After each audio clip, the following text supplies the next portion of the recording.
Hai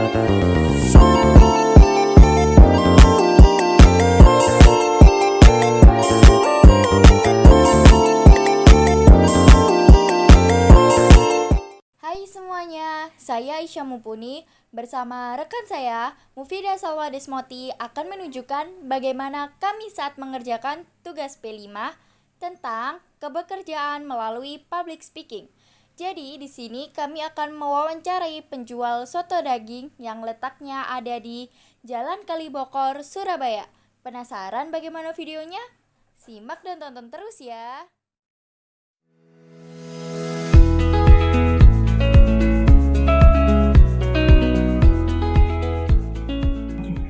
Permisi Ibu. Oh iya Mbak, silakan. Saya dari SMK Farmasi Surabaya ingin mewawancarai Ibu. Apakah Iya. diperbolehkan? Oh ya, silakan. Mau pertanyaan apa? Wawancara apa? Wawancara tentang kepekerjaan melalui public speaking. Oh iya, silakan. Nggak apa-apa. Mbak, monggo silakan bisa masuk ke dalam. Kita wawancara di dalam aja ya. Baik, bolehkah saya bertanya Ibu? Iya, silakan Mbak. Dengan Ibu siapa? Saya Bu Yanti. Ya, Ibu di sini bekerja sebagai apa? Saya di sini sebagai karyawan. Lalu pekerjaannya itu tugasnya apa aja?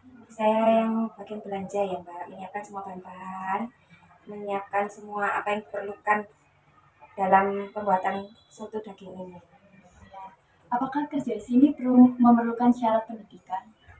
Sebenarnya tidak Mbak, pendidikan nomor satu ya mungkin pendidikan untuk bisa berhitung gitu aja ya sekolah 9 tahun atau SMA ya bisa gitu, karena kita pentingnya di sini kan bisa berhitung dalam memberikan berbelanja, memberikan kembali kepada pembeli, kan harus bisa pandai berhitung gitu. Ya, terus kompetensi apa yang diperlukan? Kompetensi yang diperlukan di sini yaitu eh, apa ya keuletan. Kita kan namanya berjalan jangan gampang menyerah, mungkin namanya berjalan ada titik terendahnya saat jalan sepi atau gimana, itu kita harus tetap semangat dan ulet dalam bidang ini. Intinya berdagang itu harus ulet dan semangat gitu aja sih Mbak. Apakah harus ada punya skill untuk memperbesar peluang di karir ini? Ada sih skill pertama ya tadi itu ya yang berhitung, terus sosialisasi. Kita perlukan sosialisasi yang tinggi, sama pelanggan harus baik, pelayanannya baik, terus gimana yang memberikan kepuasan dalam berjualan gitu loh Mbak. Misalnya orang bertanya ini bumbunya apa, ini banyak apa, kita harus menjelaskan dengan baik. Intinya komunikasinya harus baik, sosialisasi baik ya seperti itu. Persiapan apa saja yang perlu disiapkan sejak dini? Persiapannya sejak dini ya, kan kita awalnya harus belajar dulu kan tentang bahan-bahan atau cara memasaknya. Jadi ya kita persiapkan tentang bahan-bahannya, alat-alatnya. Kan alat-alatnya untuk masak sendiri di rumah kan ada sendiri. Yang kita taruh di tempat rombongnya jualan itu kan alatnya ada sendiri juga. Jadi yang perlu kita persiapkan pertama ya alat-alatnya itu, terus kita belajar bahan-bahannya, lalu kita memasaknya, lalu kita jualan seperti itu.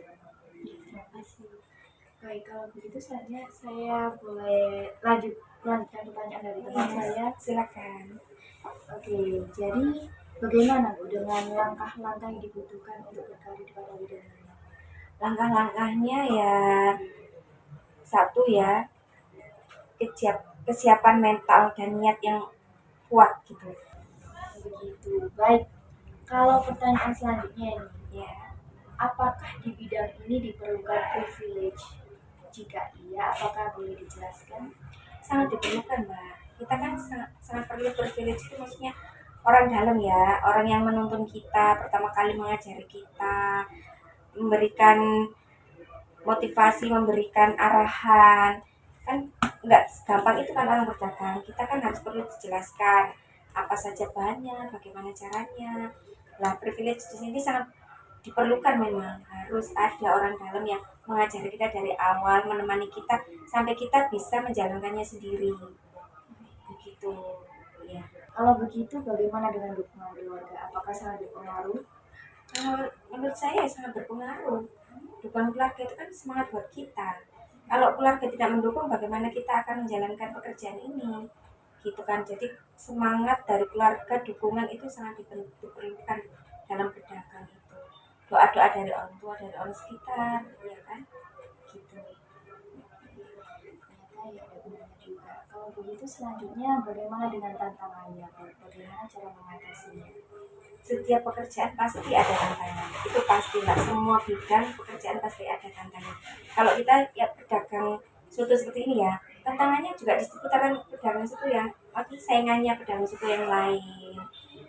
Di tempat saya ini satu RT ini, satu RW ini yang berdagang soto itu ada 5 loh mbak. Nah, itu tantangan kita, bagaimana kita eh, memberikan kepuasan, memberikan rasa yang disukai para pelanggan agar menarik lah, intinya menarik para pelanggan. Itu kan salah satu tantangan yang harus kita hadapi gitu loh. Kita tidak berbuat jelek atau apa, tapi memperbaiki yang kita punya sendiri. Jadi kita yang untuk memberikan pelayanan yang baik, rasa yang nyaman buat. Jadi kan orang pembeli itu datang ke kita tanpa kita harus menyakiti atau menjelekkan orang lain gitu. Jadi kita intinya tuh dari dalam kita sendiri ini yang harus diperbaiki. Seperti itu. Jadi begitu caranya mengatasi tantangan-tantangan Iya. ada sekitar Bu. Baik. Selanjutnya bagaimana dengan peluang Ibu? Peluang apa yang bisa Anda ambil dari karir ini? Dengan berjalan seperti ini peluangnya ya kita bisa memperlebar jaringan, memperluas. Misalnya kita jalan di sini bukan di sini aja ya. Kalau kita punya channel di tempat lain kan bisa berkembang jualan kita. Nah, gitu kan, jadi kan tidak monoton di tempat satu tempat istilahnya. Di tempat lain kita bisa buat usaha yang sama dengan menjaga rasa yang sama, kualitasnya sama. Itu kan salah satu peluang memperbesar bisnis kita gitu loh. Di era sekarang kan nggak monoton pekerjaan itu di kantoran atau di mana. Dengan berjualan berdagang kita kan bisa mengembangkan juga bakat yang kita miliki. Seperti itu ya. Selama Anda bekerja di sini, apakah ada tips-tips untuk memperbesar peluang pada bidang karir ini? Tips untuk orang lain yang mungkin akan membuka usaha yang sama gitu ya, atau berdagang yang lain, ininya dalam berdagang ya. Tipsnya ya nomor satu tadi itu mbak, harus ada niat yang kuat dan keuletan, semangat yang tinggi, serta modal mbak, diperlukan modal kan dalam berdagang itu. Ya tipsnya itu aja sih dari saya, buat yang lain mau buka usaha, jangan malu, tidak usah malu, iya intinya harus percaya diri, seperti itu. Oke, itu tadi adalah pertanyaan semuanya dari kami. Terima kasih sudah berkenan untuk menjawab pertanyaan kami. Sama-sama mbak. Terima kasih atas waktunya juga. Oh ya, sama-sama. Ya semangat ya mbak ya dalam belajar juga. Terima kasih.